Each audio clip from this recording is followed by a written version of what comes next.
What's going on, Shopbox Universe? How y'all doing out there? It's your success manager here, Pete Karunas.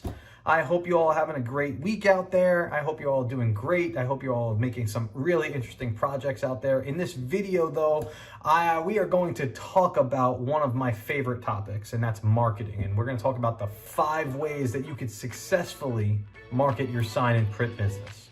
Want to know more? Gonna have to stay tuned to find out.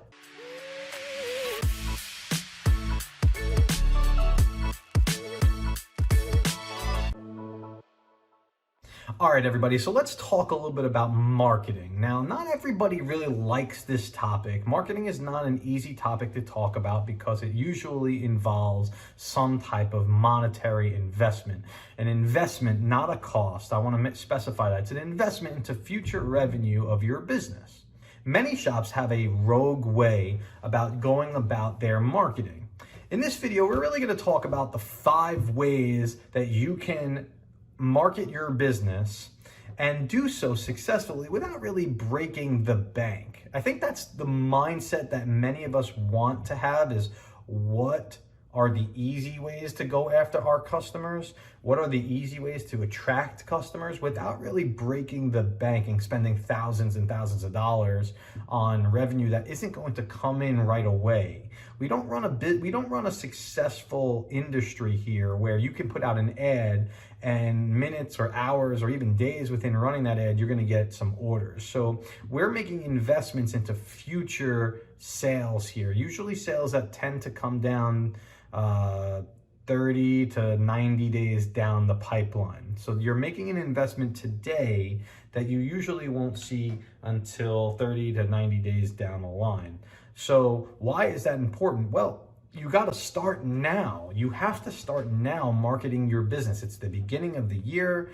At the time of filming this video, it's the beginning of the year, and you already probably should have set a marketing budget. But what does that marketing budget actually have inside of it? Well, that's what we're going to cover here in this video. All right, so number 1 here is going to be being active in your community. This is a very big one here. We own shops that are centrally located right smack in the middle of our community. Most shop owners are community members. They live within the community, their businesses within that community. So being active in that community is also a very important piece when it comes to marketing your business. Now, what does that actually mean? Being part of the community means more than just being a part of your local chamber of commerce. This is going to involve a lot of pieces here. As many pieces as you can have to get your name and yourself out there in your community is what we're talking about here.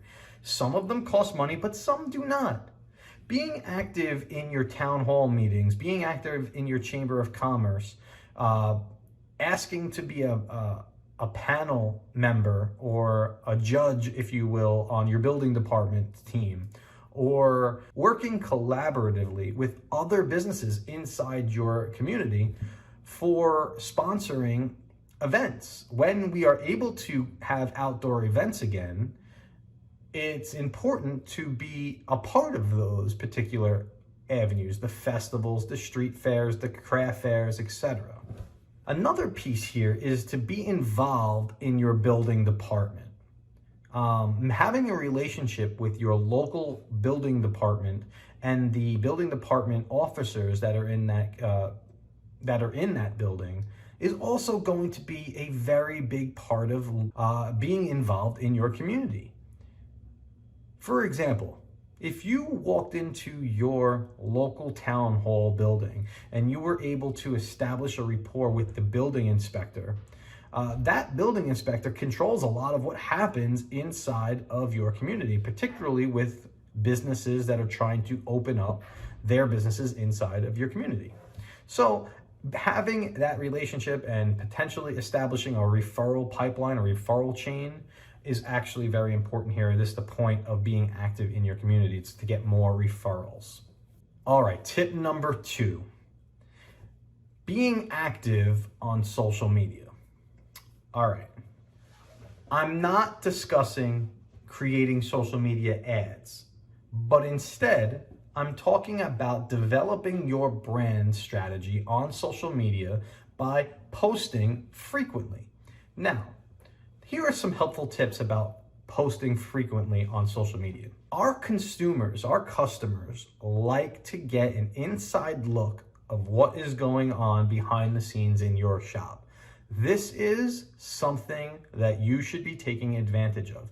When your printers are printing, snap a video, snap a picture.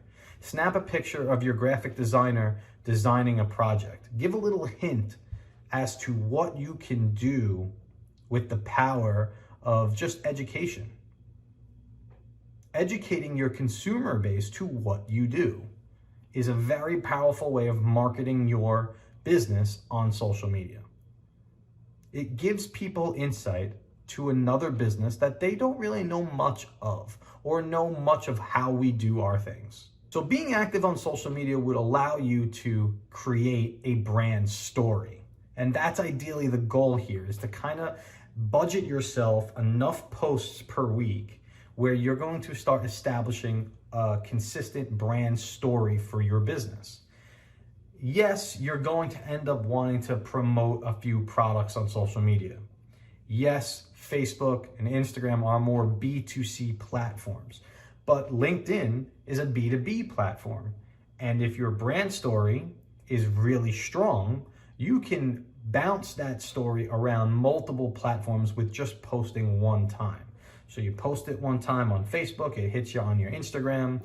Maybe with a couple of Zapier integrations, you can have it hit you on LinkedIn, on Pinterest, on TikTok, etc. So make sure that you get on your social media accounts and you take advantage of something that many people are looking at on a minute-by-minute basis and more specifically on a day-by-day basis. All right, tip number 3, virtual networking groups. Now, this might be the one tip here that's gonna cost you a little bit of money, but I can assure you that when you join a networking group, it is their intent to be giving you referrals each and every time you go. Now, joining a virtual networking group can be fun. It gets your voice out there, gets your face out in the public eye, but the principal reason why you're joining one of these groups is because it's designed to give referrals. There are groups out there like Latip that maybe in some chapters are still meeting in person. And if you can get your hands on an in-person networking group right now, do it. It's going to work. You'll go there every week expecting to get some sort of referral and to also give a referral. Well, remember, it's a give and take type approach when you're in these meetings, so you have to come with them armed and ready to give referrals to other business owners in that group. But joining a virtual networking group is designed to start giving you free leads. Now, I caution myself when I say free because there is a cost to joining the group. But if you're getting leads on a recurring basis, maybe 1 a week or maybe 2 a week, those leads are free. You're getting them and you don't know what those potential sales opportunities are going to be until you explore them. All right, tip number 4, and this one is my favorite, absolute favorite. And for the shops out there that are wanting to do, break that $1 million gross sale barrier there, or even if you're a shop that's doing over that and you want to try and do a little bit more, tip number 4 is going to be where you're going to be at. Develop power partners. Power partners are going to be the key here to propelling your business to the next plateau. What is a power partner? A power partner is going to be defined as a business that's currently doing business as their own, but naturally will want to refer out vendors for their own benefit. So for example, a property manager here, they're doing their day-to-day jobs. They're responsible for managing a property. And when they get a new tenant into their property, it's important that they take care of their tenant by making sure that they give out referrals to people that they trust. So developing relationships with a power partner like a property manager is going to be key here. There are some other property managers. Contractors are good here. Schools are great here. Commercial real estate agents and brokers are amazing power partners. Even aligning yourself with general commercial builders here is going to be key. They're going to be building your shopping malls, your shopping centers, where there's going to be a multitude of tenants, and you can pick away at that referral because they're going to add it into their proposal when they are landing a job. Meaning, when they're proposing to the property owner to build a building or construct a building, and they're putting together their bid to land the job, they're going to include signage in their proposal. But here's the thing, not many GCs have a sign company that they go to. They usually bid it out. But if you can establish the relationship with these GCs beforehand, well, herein lies the opportunity to gain entry into a market where you're going to be getting referrals on a consistent basis from all of your power partners without it costing you any money. So this is an area where your business development manager should spend a little bit of time in focusing their networking efforts in these areas, meaning sending donuts to these companies, maybe having a monthly meeting where you can meet with the staff that's sponsored by your sign company. This is going to be a great angle to take when trying to get natural leads coming into your system. And finally, tip number 5 here, that's going to be consulting with your existing client base. So many of you are out of your first year, maybe even going into your 10th year, and you already have a client base. But how much of that client base makes up for your total sales? How many of them are your repeat business? So if you have 100 customers, okay, let's just say you have 100 customers, and 10 of them ordered from you more than once, that might be something that you want to exploit there. Meaning, you might want to go to the other 90 customers and penetrate them by actually asking for the sale. What is it that you can do to help them going forward? Most companies, most small businesses, most medium-sized businesses don't order one project and then that's it. They're continually ordering. It's up to you to ask for that. How can we do business in a better way? How can we do business in a way that benefits you and benefits me? I want to have the same amount of clients and maybe only get X amount of new clients per year. I want to be able to go back to my existing clients, send out an email saying, hey, I'm running a promotion, and have the phone start ringing. And that is an area where most shops don't focus on. They always focus on new business and they forget about, hey, I have 100 customers that I can call up right now and ask them, what else do you need? We're running a special on banners. Do you need any? We're running a special on vehicle magnets. We're running a special on business cards.